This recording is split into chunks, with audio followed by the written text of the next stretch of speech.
Life can be fast-paced, strenuous, and flat-out overwhelming.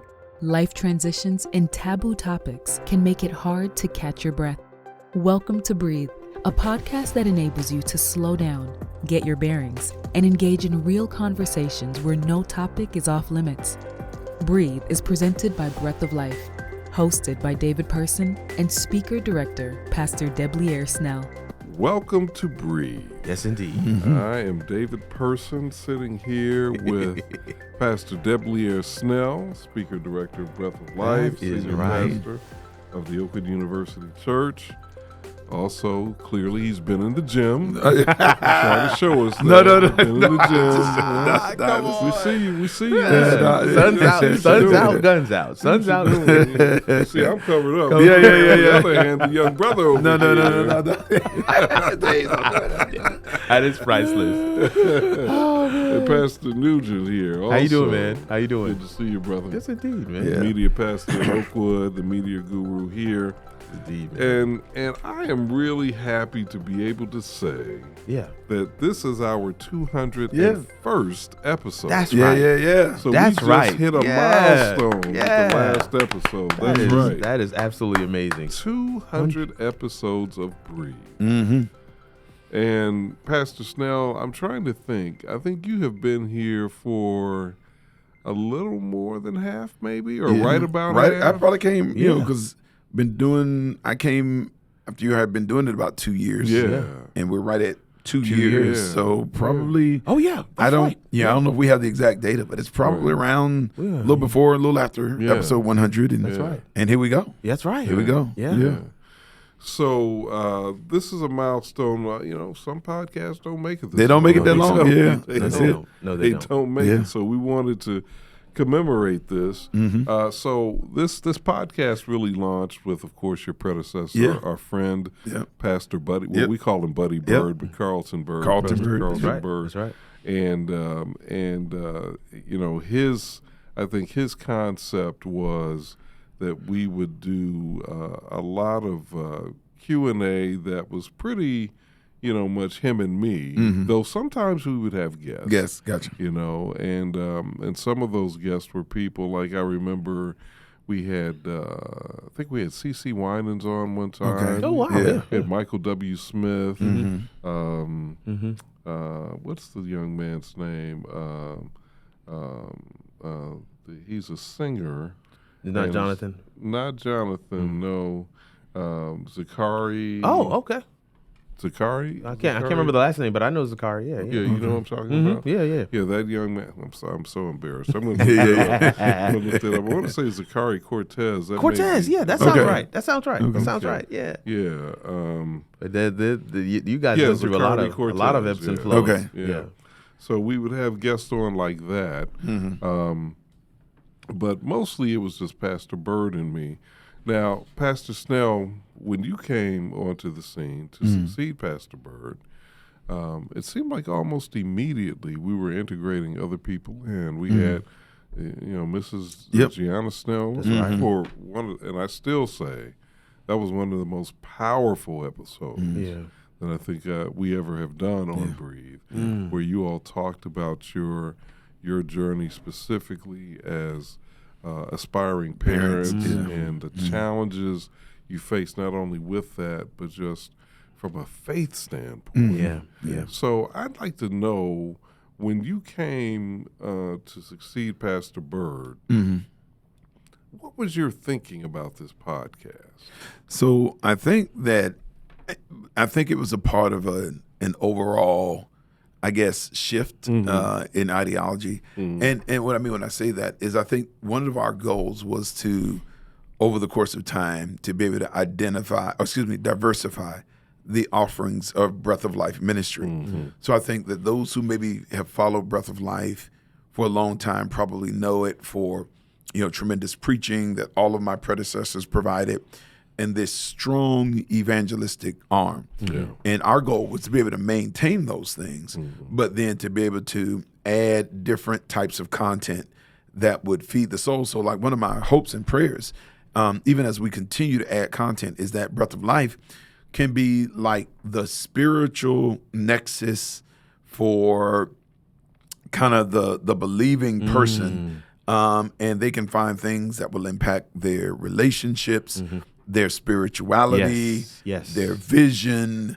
And then, one of the things I wanted to have happen is, and I think both of you guys have probably seen this, whenever, like, I don't know if you ever just listened or paid attention to social media conversation. Yeah. And I ain't gonna lie, it can be so frustrating to me. I ain't gonna lie. I mean, that's why I don't really say anything, because I'm just kind of like, I feel like there's a spiral to it. It just feels like it goes down. And I wanted us to be able to have conversations about a variety of things in a way that I think hopefully informs, uplifts, edifies, encourages, but yet it is fundamentally real, and it kind of touches people where they are. Yeah. And so, I think that one of the things that we've been able to do with the podcast is to really be able to speak to issues of faith, love, absolutely, culture, and the sort. And so current events. And current events. Yeah. And so those are some of the things that we wanted to be able to do. And to just bring, as you start a new week, Mondays can tend to be kind of a day of dread for some, but we wanted people to be able to tune in on Monday. Whether you Monday afternoon, evenings, been kind of a long day, and you get something that's just going to add something to push either the church forward or the culture forward, and just kind of allow people to have a biblical perspective added to just the variety of things and variables that are coming at them in this life. Yeah. And Pastor Nugent, as you came on board, what were your thoughts about what you wanted to see happen with the podcast? Man, I was excited that there's a podcast. Yeah. Personally, and just to put that out there, just to start with, I feel like just what you said without saying it, Pastor, is you can either lament the noise, or you can turn up your megaphone. That's it. Right? And so your podcast becomes your answer to, I'd like to see more of this. Yeah. And my hope is that as other people come across Breathe, listen to Breathe, hear these conversations, they're also able to sense or get motivated, if you will, inspired to say, man, maybe I need to put some of the conversations that I'm having out there in a form that can be consumed as well. So I was excited that there was a platform and a podcast to begin with. Church is exciting, and you have this preaching moment. But one of the things that we learned in the pandemic was people being able to respond real time made the experience a lot more inclusive. And then also, we're very conversational beings. We're relational beings. And so a podcast, especially in a conversational type of format, I mean, for those that are listening, for those that are watching, yes, we have our notes. But I want you all to know that there is nothing scripted. Sometimes when we share from a very vulnerable place and a very real place, those are real moments that are happening in real time. That wouldn't say, okay, insert a powerful story here. No. That's not how it is. These are organic moments that you guys are experiencing along with us, in whatever form that whether you're listening to it or you're watching it later on. So for me, I was excited that there was such a thing. But immediately I said, this needs to be video. It needs to be video. And he said that from the very beginning. It's got to be video. And it took us a little longer than I think we hoped. But I think, the Lord, through, just the creative cunning and awareness of Pastor Nugent is, kind of really, I guess you maybe have to go back maybe a few months, maybe 5 or 6 months before everything came together. But it's a beautiful space for us to have dialogue.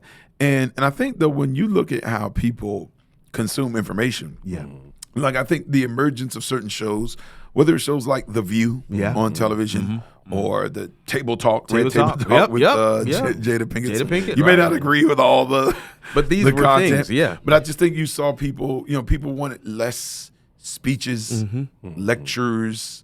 I won't say less, but everything can't be communicated in a sermon. But I just think it's a space where people get to tell stories, where we get to share perspectives, and we don't always see everything the exact same way. I think we share a number of values, but I do think that there's enough kind of variation of Yeah. thought. Yeah, and lived experience. And lived Yeah, experiences. absolutely. And then I think when we bring in other guests, who are experts in their field, like, when Taina Nixon comes on, or Jonathan Gilbert, Yeah. or just different perspectives, like when Danita comes on, or my wife, or just we've had different political figures as well. I just think it adds a richness, and just kind of hopefully people are able to see themselves, their journey, their struggles, and find some solutions in the conversations that are had. So we did make the crucial decision, as you said, Pastor Nugent, to go to video. And, of course, this is a beautiful space that we're in here. Why was that so important? Why was it important for us to make that transition? Yeah. Well, I just think so. I just think at the end of the day, we wanted to invade all spaces. Agreed. So I think that there is a certain type of person that goes to Spotify, and just listens. But I do think that I just think we're in the age of video. Like I mean, with this TikTok, people want to be able to put a face to it. I just think video brings the experience alive. Yeah. I think it allows us to connect with our audience in a much deeper and more intimate way. And so I'm like radio, it's not dead, but I just think video is just kind of where it is. Sure. So I just think it adds kind of a different. I think everybody's able to see our personality because I think there's a certain chemistry you can pick up by listening to it. Right. But I just think when you see us. Yeah. Kind of sitting across, I think people sense, these guys, I think they like each other. Yeah, they have a good time. I mean, real talk. If you have only been listening, then you don't even get a chance to see me fist bump. The fist bump. There you go. Yeah. But if I could add just a slightly technical piece to it as well, I think Breath of Life had already been on a really awesome trajectory of growth on YouTube. Yeah. And audio did not allow us to take advantage of this growing audience on a platform where we've got people who are waiting. And so even before we started doing video, we began putting just the audio version on YouTube with a static graphic on there, and those were being consumed at a rapid rate. I mean, a rate that warranted us making the further investment to set up the studio. So I think it was also, as they say, water finds a way. You don't want to fight against it. Let's go where we know we have an audience there. Let's not cut off these other avenues either. But we know we have a major audience here as well. And I think video allowed us to really take advantage of YouTube, which is where a good amount of our audience is. The space is so it just really looks nice. It does. And I'd like to know what was I'm assuming that you're the primary designer of the space. I think it was somewhat some joint pieces of it, because I think the wall as you see it now with the design, our designer did that, Vanessa Crockett. Right. So she did the design on the wall here. But yes, wanting it to be black, adjusting the table to this way, and setting up the soundproofing and putting some of the other accent pieces in. Definitely all of the technical aspects of the cameras and where they are stationed. Yes, absolutely. I had input and insight into how that came about. You see some podcasts. I look at some podcasts on YouTube also, and some of them look a little dry. And then some of them look like they're in somebody's expensive living room or den. Right. But this has more of a traditional, but very, vibrant, modern studio which was what we wanted. And we still really wanted to make sure that making a heavy investment on the audio side, which is the reason for the soundproofing, which was a major addition. You could hear the difference almost immediately when that was added. Yeah. But then also the fact that we have on the headphones, the fact that we're in front of the microphones the way that we are, it really lends itself to an audio quality that we could not get otherwise. Right. And so I think those are some of the pieces that, even as other people are looking at this and maybe you're being inspired as well, these are some of the things that I really believe are down the road things. I don't want anybody to say, well, I can't reach to that, and so I won't bother at all. The truth of the matter, I've seen people start a podcast with their cell phone and sitting in the back seat of their car because it's soundproof. It's soundproof. It's vacuum sealed. If you got you close those doors, you wind up the window to at least turn the AC on, and you can record your podcast right there. And the truth, if you have a message to share, then you owe it to those who will potentially be impacted by that message to get it out there. Get it out there. Yeah. Speaking of a message to share, what messages have we shared, Pastor Snell, that have been particularly standout messages for you? I mean, episodes or topics, right? So honestly, I just, I do try to track kind of what, I guess viewership is one of the metrics that we look at. Sure. But I think that whenever, Breathe kind of touches matters of the heart, relationship matters. So I think we did one on, I think it was like what men want or what men need. Yeah. And I think that was one of the most highest viewed one. Apparently, it kind of connected, with our audience and seemed to really, really make a difference. I think that was one. I think that for me personally, honestly, there was a stretch that we did probably about a month and a half ago. What was entitled "Is That Possible?" Yeah. And we looked at some of the claims of Jesus, and we kind of really said, okay, we hear what it says, we read it, but is that possible? Yeah. And honestly, that has been some of the, because I think a lot of people, consume it, some share, and then they may leave some comments on it. But I think in terms of people reaching out and saying, yo, that dialogue helped me. It helped settle some questions I've had. So I think that's one of the ones that I think has just been one of the most meaningful conversations I've been a part of, just because it seemed to have been very helpful to those who've been listening and participating with us. I'll say there's been several that have been absolutely impactful for me. In fact, like I mentioned, I go back and watch. I edit the video and then go back and watch them again when they go on YouTube. But there was a testimony during IRL in Real Life Weekend. We had somebody come, and this is a single mother, and she was sharing that it is very rare, dare she say difficult, to gain the perspective of three men in the course of her week ever. That. Yep. Oh, wow. Okay. And I thought, oh my word. And so for her, it was these are all topics that she would have her own opinions and thoughts on, but because she's a single mother, she doesn't get that perspective of a man. And now that she's able to tap into that here at the Breathe podcast, she can turn that into how she's pouring into her son. How about that? And I thought that was absolutely powerful. It just kind of blew me away. So I have, probably some favorites there, but when I think about what really touches me, it's to hear testimonies like those. And to hear what God is doing and how he's using this content and this method of us being able to share in these ways to touch lives and to fill holes that we would not even have ever imagined.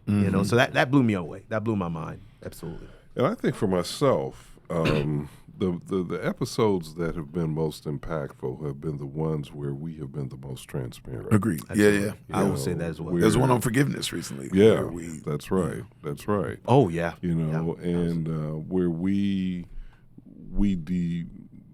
I'll say to a certain extent, demystify ourselves. Sure. Yeah. We present ourselves as full human beings. That's it. And people understand that, just because, you're a phenomenal preacher, you're a phenomenal media master, journalist, broadcaster, whatever, that, we're human beings that have issues and challenges and have had to navigate our own Christian journeys at times at great peril. I think that's important for people to know. So I think people need to know, even with what we do, we don't minister down. Right. We minister over.